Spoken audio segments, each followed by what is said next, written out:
This is okay. Here we are. We made it. Well, hello, everyone.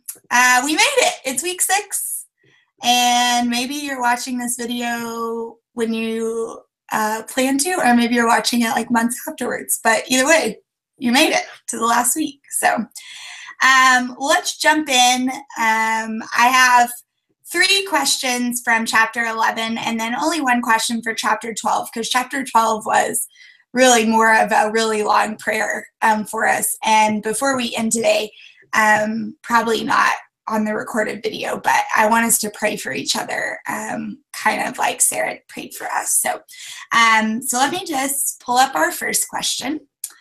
There was so much meat here in chapter 11 that I was excited for us to dig into. So Sarah says this. She says, "This is why I speak so often about living loved first, above all else, because that is our starting point for our real life. Whether our callings are as pragmatists or policymakers or prophets or poets, whether we're highly visible change makers or the quiet subversives." And so, this whole chapter is about calling and ministry and how we're going to build the kingdom of God. But I loved this phrase, living loved first. And so I just thought we'd talk about it.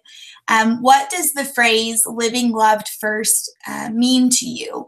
How does it resonate with you? What did you think about it? And then what is maybe a concrete way or 2 that you can practice living loved first in the next week or so? So what does living loved first mean? How does that resonate with you? Maybe how do you struggle with it, or how have you learned to do that well? And then what is like something you can put into practice to live loved first? Steve's puppy dog 2 toys that will inevitably be in the background.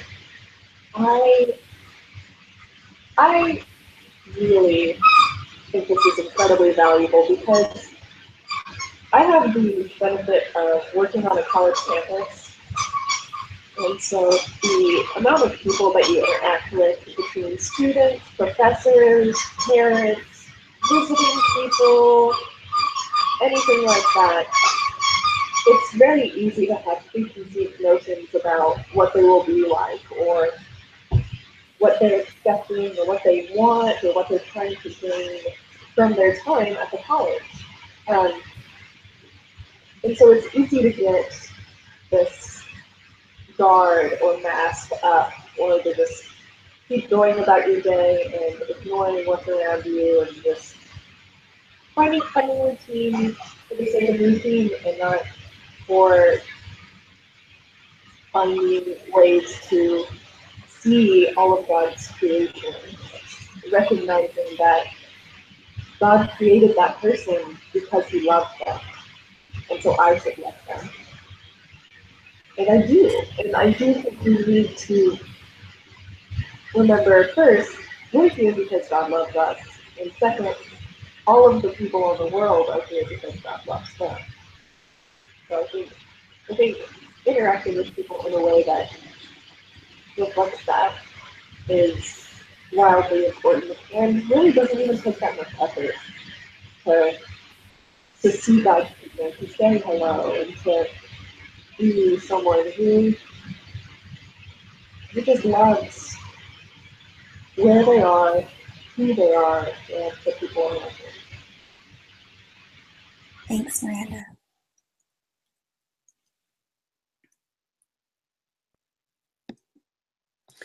I have a question, Holly. Yeah. First, I have a confession, then a question. I haven't read this chapter. And so as the statement, living love first, just reading it without any of the background knowledge of the chapter, the first thought I have is this referring to, or this is my question, is this referring to where in 1 John at some point where it talks about we love because he loved us first? Is Yeah, that where this is coming from? that's a good question. She doesn't reference that specifically. Let me look. Let me see what the context is a little bit more. So she's kind of, she's telling us, hey, we need you. We need you. We need your gifts. We need you to go boldly. We need you to use your hands. We need you to use your voice. And then she goes on to quote the Apostle Paul, Eugene Peterson in The Message. We first take our everyday, ordinary life, our sleeping, eating, going to work life, and place it before God as an offering. Embracing what God does for us is the best thing we can do for him. When we fix our attention on God, we'll be changed from the inside out. We'll readily recognize what he wants from us and quickly respond to it.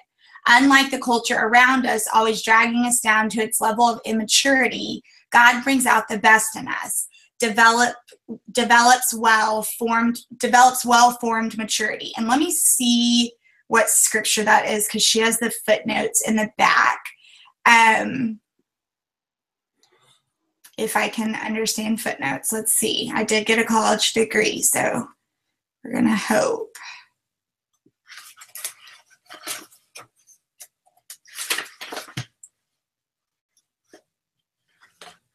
Maybe. Yeah. That's Romans 12, 1 through 3 that she's referring to. Okay. So we're transformed Right. for kingdom work. So right. Yeah. Yeah. So I've made my confession. And, I don't think it has to be a confession. Well, so with that thought, when I first read that, and then also hearing where it's coming from, my first thought, and maybe this is because of where I'm parking, is having given a lot for 25 years of service. One of the things that as I work with a counselor has been this idea of boundaries and loving yourself. So I want to love others. I want to go out, and I've spent maybe 25 years of really looking out for other people. But what I've come to, where I'm parked today, I guess is what I'd share with the group. Where I'm parked today is being loved first for me means I got to love myself enough to take care of myself, so that in order to love those I come in contact with, I am a lovely person, not giving out of reserves or out of burnt out mess or things like that. And that's why I asked about that 1 John verse.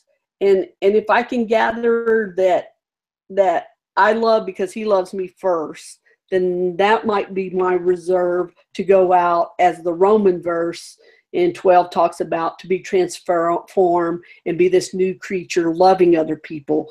But one of the things that I found that oftentimes if we study is we talk about loving our neighbor and really this energy, but not this energy over here we need to take care of ourselves.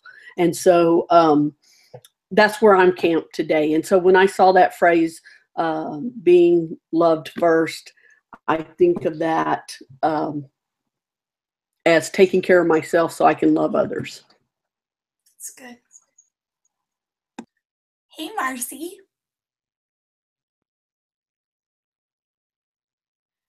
Marcy, you look really good for someone who chased a dog around a small town this morning. I mean, we thought you might be like taking a nap or having a strong drink. That we were like, she's probably not coming today. So we're glad you're here. Well, I'm at work. I had to go to work today. And so I was leaving to go to work, and Harry was being super stubborn and didn't want to come inside. And so I was like, fine, I'll just leave from the side gate and say goodbye to you out here, and you could stay outside. And he escaped. So, but we're fine. And then I can get to work. A glass of wine would be nice, but later today, hopefully. So we're looking at this phrase that Sarah uses in chapter 11. She's talking about calling, about putting, our feet to the pavement and doing the work that God's called us to. But she uses this phrase, living loved first above all else, because that is the starting point for our real lives, no matter what we're called to do. And so for me, I think of living loved first as being grounded in something. And I think this is much more of an ideal than what I'm living in most days.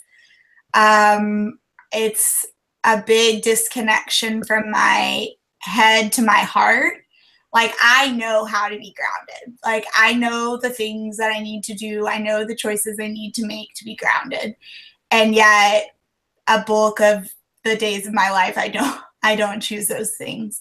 I found this chapter particularly convicting because of how she recenters things, not around the work, but around the motivation and around the who's getting the glory and around why we're doing the work, all the hard issues. So I think living loved first for me, like, I think I would write the word like first in like all capital letters, circled and starred and highlighted, because I think I may have living loved down. Like, I think in the last few years, Martha, just like you, with a lot of counseling and a lot of hitting kind of rock bottom, I've learned that I am like beloved and that my value is not in what I produce, but in who I am, all those things. And that has sunk from my head to my heart, where I like deeply believe it. But I don't often like live out of that place, like putting that first and then like letting everything like flow like from that. And I think that is what is so valuable to me, is not just like living loved, like, yeah, I've got that down. I finally got that down, I think. But doing it as like the first primary, like the rock that I stand on, that I am beloved in Jesus, is really hard for me.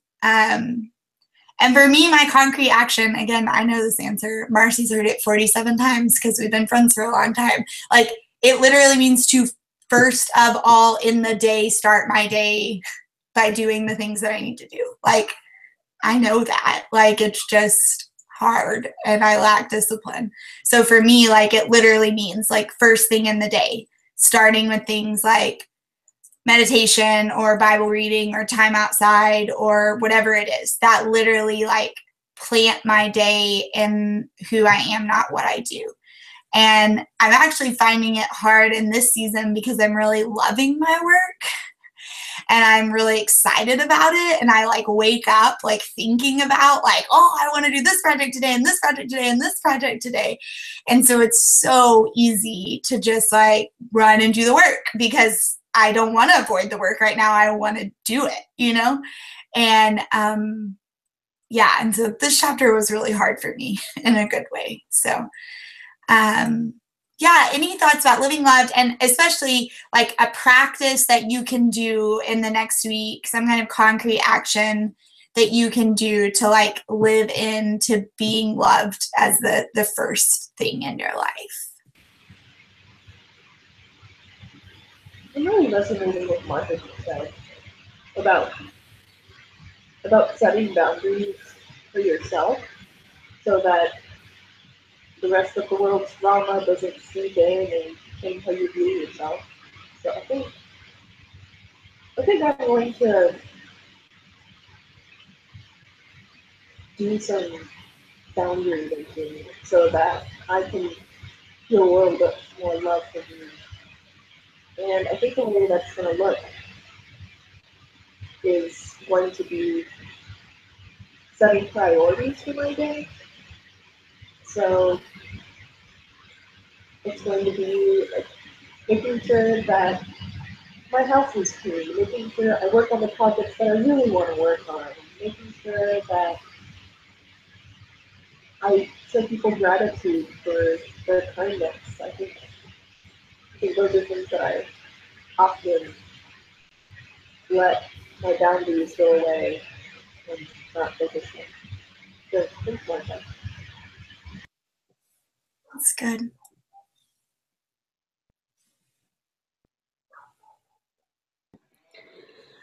I think one of the things that would help me be better at doing and being would be next week if at nighttime I set up my schedule.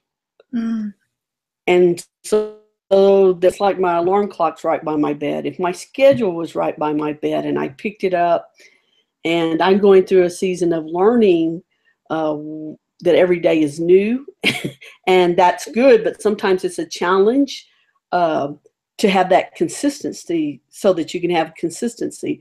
And so if I had that schedule planned out, because I have a lot of free time, that's why my schedule can be really as I like. But being able to write that down and pick that up and carry that with me with my phone and see it written out.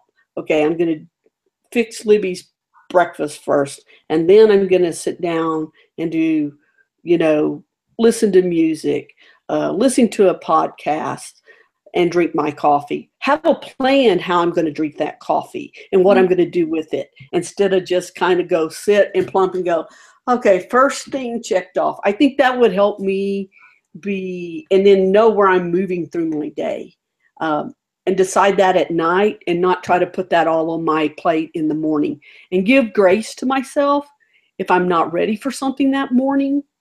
Give grace and be gentle to myself. That's something my counselor says I'm not very good at. Some mornings I wake up and I feel really weighted down by issues of the world that are in my life that I'm working with. And I go ahead and try to push through things. And maybe sometimes I need to be more gentle with myself and love myself like I would all three of you, and say, hey, take care of yourself and love yourself, and say that to myself. And so I think it would help if I write that down at night. That's good. Martha, I've found that when I do my schedule at night, and for me, the more detailed it is, like the more concrete it is, the more like, first I'm going to eat breakfast and then I'm going to read my Bible, and I'm going to try to do this at 8 o'clock and then 8:15. Like, for some people, I know that is the opposite of life-giving. But for me, that like, when I choose that discipline, at the end of the day, I'm more filled up. I don't feel constrained by it. I feel freed up by it. So yeah, man, I didn't want this to be so convicting. I just want to keep doing what I want to do. Thanks, Martha. Making Miranda set boundaries, making me write out my schedule. Stop bringing your wisdom to the table. Cut it out. I'm bringing all the stuff I'm trying to do at 54. All right, I'm 55 now. At 55, what I'm still trying to do, guys. And hopefully I can encourage you to get a hold of it before you're 55. That's all. Thank you, friend. Marcy, you have any thoughts about living loved? So a concrete way in the next week that I am going to try and live loved first is to strive for clear communication with my parents as I spend the next week with them, and just being not afraid to say that's not something we want to do, but you're welcome to go do that, and we'll be here ready to do this. And to also be brave and say we need a minute to go, just Josh and I need a minute to figure out what we think of that plan, and then we'll come back and tell you what we think.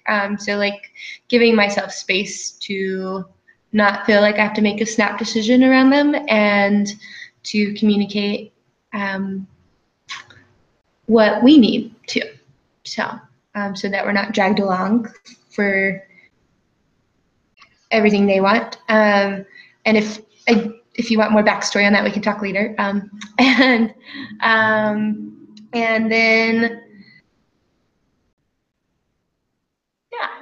then I think I've done really good at when I feel lonely, remembering I feel loved first, but when I feel attacked, I don't. And I feel Like if someone makes a comment, and I feel like, oh, like, why are you saying that? That was kind of mean. Like, sometimes I snap at them. I'm thinking specifically of like a comment that was made recently, and I want to like stop and say, oh, I'm like, why do you think that? Or like engage in a kinder way. So yeah. I like both of those examples because it brings up the idea that when we lived loved first, that we love better. Like that by you choosing with your parents to set boundaries or communicate in more authentic ways, like you are loving yourself and remembering that you are beloved and worthy of love. But in doing that, it will love your parents better, like, because it will improve your relationship with them. Like, and so that does love them better, you know, like, and so I think, I don't even remember how much Sarah dives into that in the book, but I think the brilliance of this idea of living from a place of our belovedness is that in the end, we end up like, Miranda, you gave the example of like, if you set priorities in order to love yourself better, one of those priorities might be to show gratitude to people. So like everyone wins. Like you win because you're living the life that you want to live intentionally, like not just letting, I don't know if you've ever heard the phrase like the urgent versus the important. And that's like the battle, especially when you're in like just high demand like jobs, like, or like high demand situations, like being a stay-at-home mom with like 3 young kids, you know, like that there's always the urgent, like someone's always like vomiting or bleeding or whatever. Or for Miranda and I at a nonprofit, like someone always needs something. Like, why didn't you answer my email? Why didn't you? But that if we like let the urgent run our lives, we never get to the important. Like we never get to the things that like we're really at the organization for and we really believe in.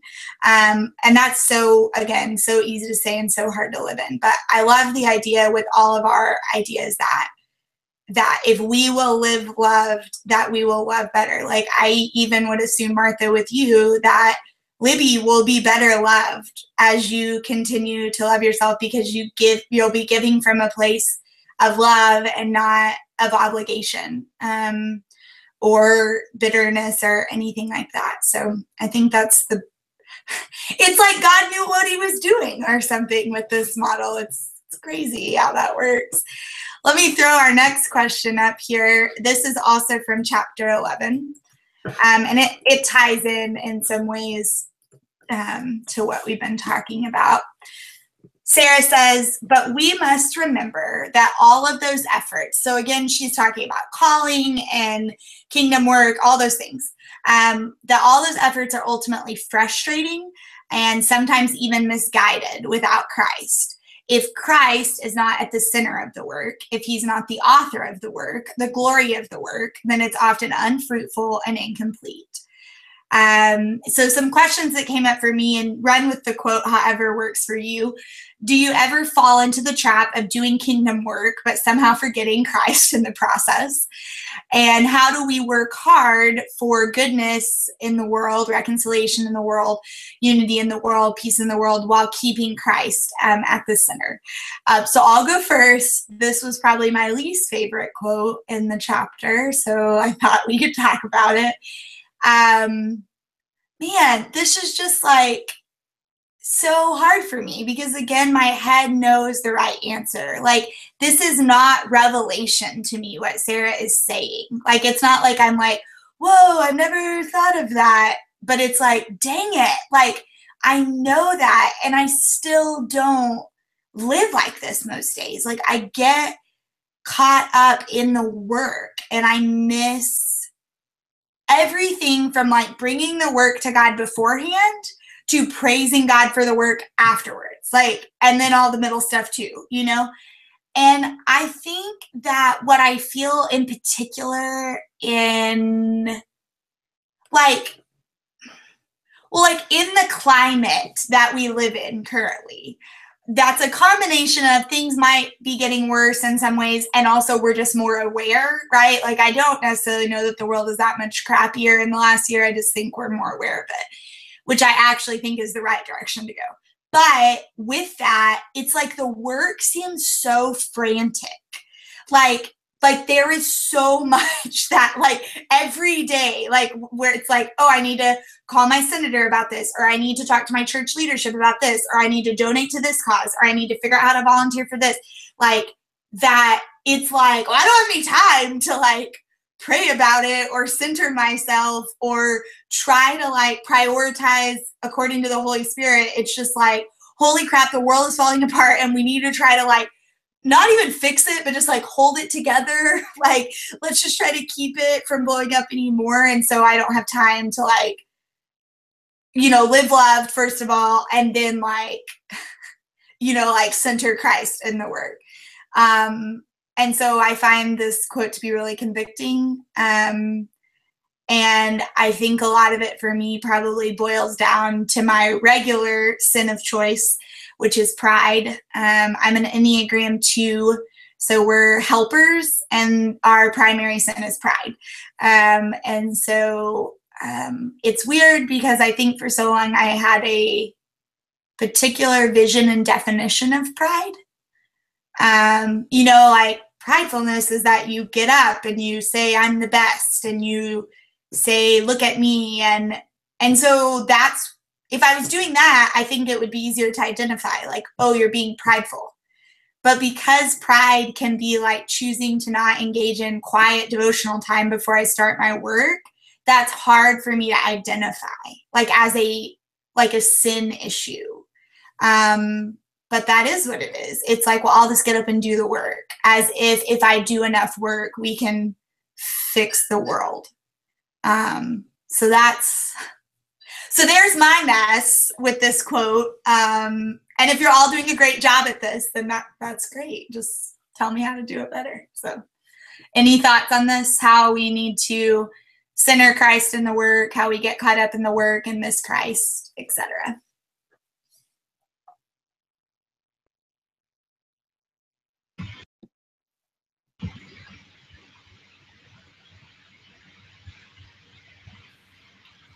So, going along with you, Martha, I have a confession to make. My confession is that I don't think I have done a very good job keeping Christ in the center of some of my relationships.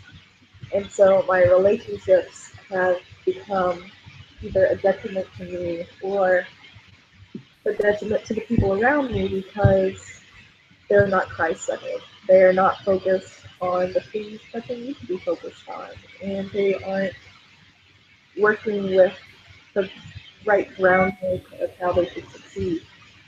This is specifically true for my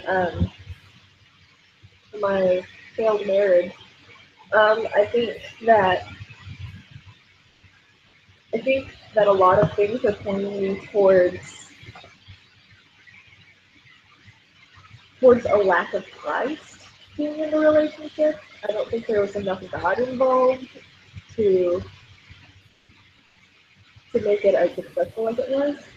Was that the only factor? No, but I do think that it was a major fault in it. I think it was one of the oh gosh, this puppy dog, y'all. I think that it was something that definitely didn't help it without having Christ centered in it. So yeah, it did end up being unfruitful and inconvenient. So it's something that has taught me to definitely work on in all of my other current relationships, like my relationship with friends, my relationship with my family, and hopefully in any other future romantic relationships that I have, I'll be able to keep them Christ-centered. Thanks for sharing, Miranda. Martha, I don't think you're at all like me. I'm sure you're so good at not centering the work instead of Jesus. We're not at all alike. Well, there we go. Yeah, right. Now, I think that's, 25 years of doing work for the kingdom. I can look back during those 25 years and I see the moments when I had that centering and it was good. I see the moments when I didn't. And there was a lot of frustration and probably a lot of things. I heard like, this idea of seeing the world and needing to kind of gather it in. And I think sometimes, there were times when I didn't really choose the things that he would have me be a part of. And I just felt like, well, I'm such a blessing to so many people. Let me just go out and bless them. And I didn't need to do that. I need to be focused on what he wanted me to be focused on. And therein, it goes back to those horrible issues called boundaries of setting time to hear clearly, to, just seeing a need and feeling like I can answer all needs instead of Christ can answer all needs. And so as I look back on those years of work and labor, I think that's probably one of the biggest heart issues of doing kingdom work is, can we stay centered? And those who can get to that center line, to that plumb line, stay as close as they can, probably don't feel burned out as often, don't get off on a path that they have to somehow work back their way to the what they really were called to do and be a part of. The loves that he has, wants you to love, the things that he wants you to love, and all those things. So yes, it's a I think it's probably one of the big issues in sitting around with other people and have all spoken to this issue. And so, yeah, I think it's a big one. And one thing I remembered, I liked working with one group of people. We were all more using our professional skills. And I liked that we sat down before we started to work and we said a prayer. And then in that prayer, someone said, and we claimed, we know you're going to be helping us get these things accomplished today. Help us see you as we are accomplishing task today. And so it just helped us, or helped me. I don't know about the other team members, but it helped me see as I was doing things that being a part of his, being centered around what he was doing. So yeah, I don't have any answers on how to do it. I think it's that ugly word called boundaries. Priorities, whichever word you want to use. Discipline. Yeah, discipline. Yes, there you go. Marcy, you got anything? And it's fine if you don't. I feel like a lot like Martha, where she's talking about like, I'll just go do everything for everybody. And like, I see that this needs to be filled. Like there's this need that needs to be filled. So I'm going to start making plans to go do it. And then it's like really earth shattering when you have to like look at your schedule and be like, yeah, but there's no time to do everything well. So I can't do it all. And so like listening to where Christ like is calling us to do his work and to do it well and not to be distracted by what you're not called to do. Yeah, that's good. I'm going to throw up our next question. Does everyone have their books with them? No. Miranda, do you have yours? Martha, you want to grab yours really quick? Marcy, I think you're... No, you're fine. had kind of a weird wording. This quote was just really long, and so I didn't know if it made sense to type it all out. And if I'm being honest, I was running behind. So let's not pretend like it was all my brilliance. So go to page 186, and she's quoting a lady named Gretchen Gaebelein Hull, who is a Christian feminist.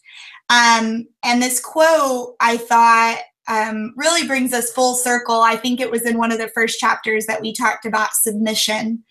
And I love how Sarah brings it back around. So we're on page 186, and I'm going to read this quote to us. Miranda, I am obsessed with your dog, and I'm so glad you have a dog, and it makes me so happy.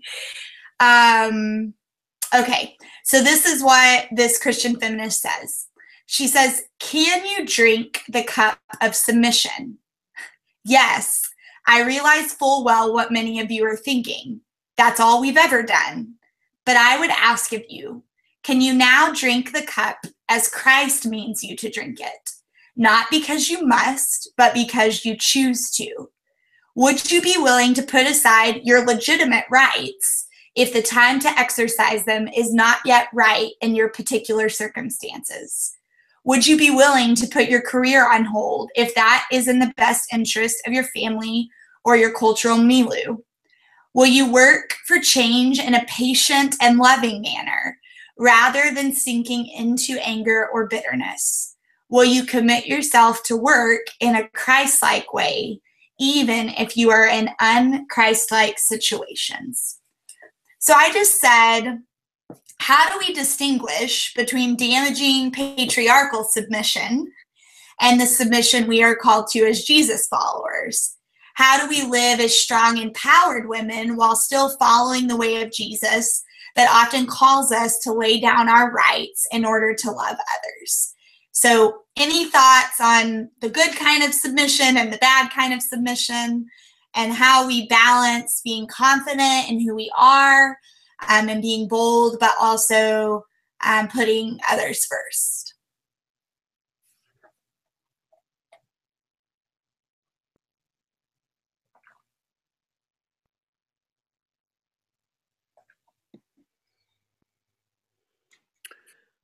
I'll have to speak towards this as a single person. I worked with all men. And so learning that and working with men, I think, would be the closest, because I can remember a couple of situations where there were things I did that were like more the feminine thing because I was the female person on the team. And so I would challenge them about that. And so one of them was when we gathered together, often the cooking would be put towards me. And I do love to cook, but there were certain things that I would do and say, this is my limits. And out of love for you guys, I will do this. This is, I feel I enjoy this. I will do this. And then there was another male on the team who enjoyed cooking, who would share those duties. And so I found that I was able to speak towards that. And I know that's, probably as close as what we're talking about. But as I told the guys, I'm doing this not because I'm the female on the team and I'm supposed to cook. I like cooking and I enjoy cooking for you. And but I don't like I told them, I don't like cooking in the breakfast because I don't like to get up early enough to do that. So another team member took over that. And so I felt like that was a good way. A time when I remember submitting to Jesus was, again, in a work situation, was we ran out of visas to go into North Korea, and somebody had to give up their visa. And I just, I prayed about it. I had put the whole project together, and yet I was okay with staying behind and being that person who said, okay, I will stay behind. And so, and I explained why I felt it was okay, why I was submitting and giving up my position to the other team people. But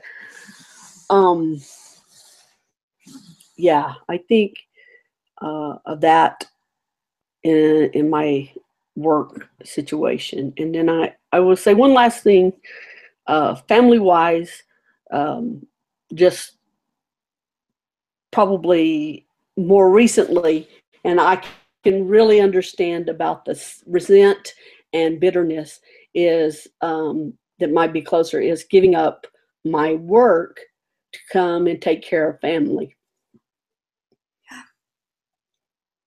And that has been a more difficult challenge than any of the other stuff to do, because I love that and miss that.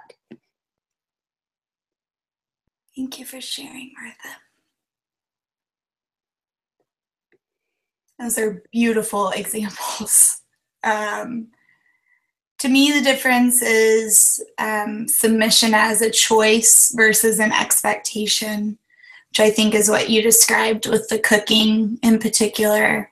And then also like a mutuality, which we know that the scripture that always gets pulled out about women submitting in marriage, if you just back up a couple of verses, it talks about mutual submission to Christ and to each other.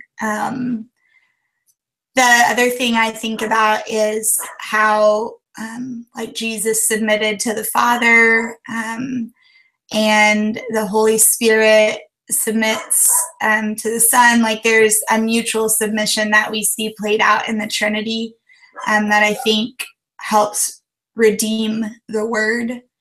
I also just like what you modeled, Martha, in like maybe one of the ways to be a Jesus feminist is when we do feel like willing and called to fill a typically women's role, like whether it's cooking or to voice, like I am not doing this because I am a woman. I am doing this because I feel called to it, or because I enjoy it, or because, so like there's a way to submit and to love and to put others first while still being a voice for like equality and breaking gender stereotypes. And that's like really simple, but really encouraging to me as someone who enjoys filling a lot of typical women's roles. Like I love hospitality, I love cooking, I love hosting, but I want to do that in a way that doesn't box other women in, that doesn't communicate that that's what I think you should do. And I think a lot of that is just like clear, bold communication. So I like that model a lot. Miranda, Marcy, any thoughts on submission? Such a great, happy topic. Is it the third week whenever we talked about submission? Yeah, I think there was a week that there was like a whole chapter on submission. Like, well, it was about marriage, I think, but a lot of it was about submission. Yeah.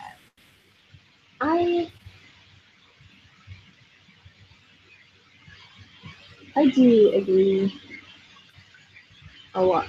Like, I think Marcy and I talked about submission together. I think it was like an off week where it was just the two of us.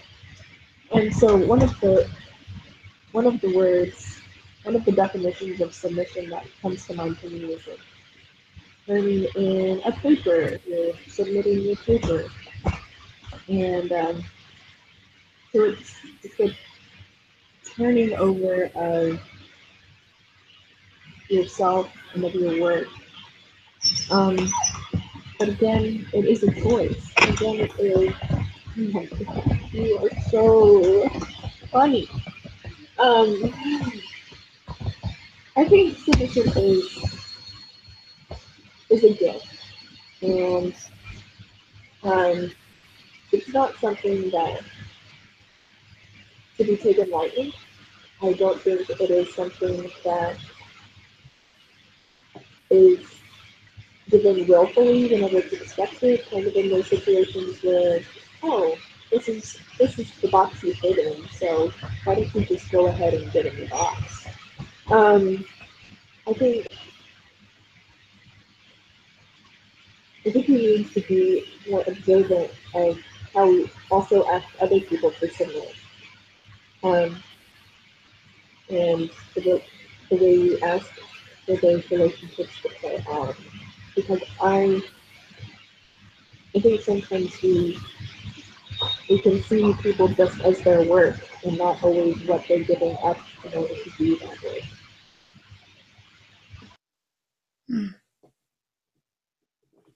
Submission is a gift. I like that a lot. It's very redemptive. Marcy, I know you just submit to Josh whatever he wants. I know y'all have a very complementarian marriage and he just bosses you around, right? I'm sorry, I had to answer the phone. Are you talking to me? I was talking to you. I was saying, I know you just submit to whatever Josh wants. Y'all have a very complementarian marriage. He just bosses you around. Yeah. I don't even know. Like, I don't even think about it in terms of our marriage because, like, I feel like we have a really good partnership there. And maybe I need to think about it more. But I don't know. Like, I was thinking more of it in, like, my roles that are, like, in the church, and then how some people feel like they can say certain things to me. And a lot of the times it has to do with, so what this like was bringing to mind was like when someone makes a comment about, well, you shouldn't look that way, or you shouldn't wear that, or be careful not to take too much dessert. And I, I like get really flabbergasted at like what to say back to them. I'm like, I don't know, okay, like, and I really appreciated Martha's model of like discussing like, well, you may think that that's okay to say to me, and I realize you're joking, but that actually is not something that you should say. And this is what it hurts within me when you say something like that, and it's probably similar for other people. And so I have like gotten really angry at some point, and I haven't, and I usually just shut down and walk away, or I just am flabbergasted and like, oh, okay, you said that, and you are not aware of like, so I just feel like maybe part of it's like taking a pause and saying, okay, like, what is this activating inside of me? And then like checking in with God and be like, so how should I act on this, because it's activating this inside of me? And if it is to have like a bold conversation, then to go do that. But yeah. And I feel more comfortable having bold conversations with Josh most often. So that's that area of that. Yeah. No, that's good, Marcy, because I think that you just kind of hit spot on where Sarah goes in this chapter, is that like the call is not to be silent necessarily. The call is to lay down bitterness and to lay down anger, which often that does mean not being silent, right? Like that submission isn't always silence, that it could actually be submission to lay down your right to be bitter and angry and ragey and just like confront it head on, right? Like, because I feel like a lot of like social activism, whether it's feminism or talking about racial, it can just become this rage induced thing, and that we have a right to be angry, right? Like we have a right to be angry. And it's not, I'm reading another book right now that I want to do our next book club on called Emboldened. And it's all about women in ministry. And I've gotten so angry at the author Tara Beth, because she just keeps telling me like that I need to chill out pretty much, and that I just need to do the work ahead of me, and that I need to serve the people who doubt me, and that I need to see it, yes, as a justice issue, but if I'm just seeing it as a justice issue, that I'm missing that it's a missions issue. And I've like written notes, like I'm going to blog about this and review that this is wrong. And then I get 3 pages in and I'm like, crap, like this is the Spirit. This is the Spirit saying, yeah, we deserve to be angry. We have a right to be angry. But how does that move the mission of God forward? Because if we just get stuck in anger, if we just get stuck in bitterness, like we've missed it. And she's infuriating and obviously like about 10 years older than me and brilliant. And I'm just like, oh, like I just want to be mad.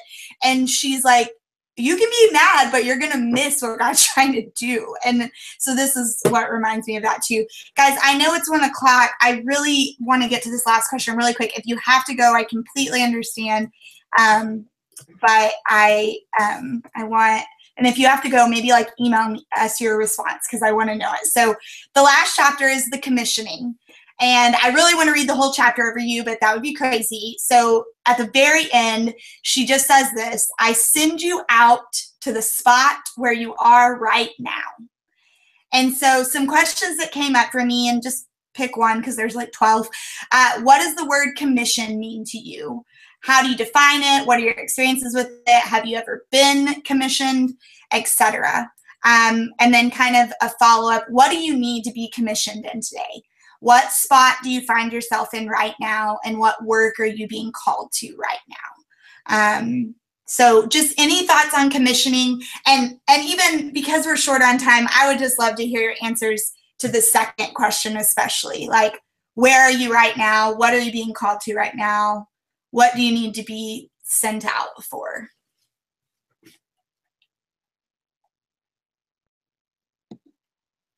Okay. Recently, I heard a great sermon on keep doing good. And when I heard that, I just felt God come and his Spirit just flood me and say to me, you are doing good. Keep doing good. So the spot that I heard him saying that in is taking care of Libby, taking care of me. That's what I need to do today. So taking care the things that I have gone from here up really high, commission, missionary, oversee, blah, blah, blah, to taking care of someone with Downs. Keep doing good. And that's what, it was like a commissioning that day, hearing that.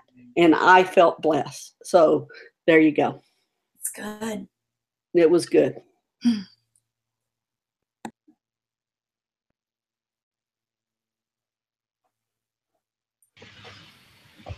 I